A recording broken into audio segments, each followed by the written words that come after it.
নমস্কার, আমি doctor Arindam Das, cochlear implant surgeon, Bellevue clinic.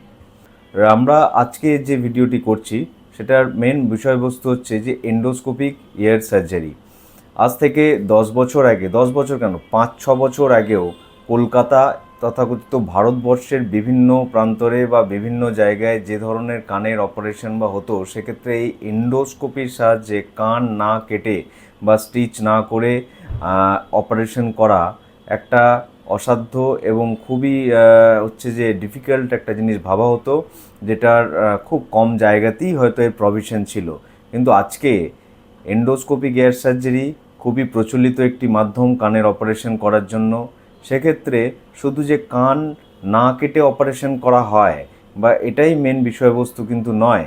Endoscopic air surgery একটি যন্ত্রের মাধ্যমে কানের ভেতরের যে যন্ত্রপাতি বা যেগুলোর সমস্যা বা যে রোগ হয়ে থাকে, সেই রোগটাকে অনেক বেটারভাবে ট্রিটমেন্ট করা যায় এবং অনেক সহজে সেটার হচ্ছে যে ট্রিটমেন্ট করা সম্ভব। সেক্ষেত্রে পেশেন্টের যেমন হচ্ছে যে সেরে ওঠার চান্সেসও অনেক বেশি থাকে এবং দ্রুত সেরে ওঠাটাই সবথেকে হচ্ছে যে আমাদের কাছে বেশি ইম্পর্টেন্ট।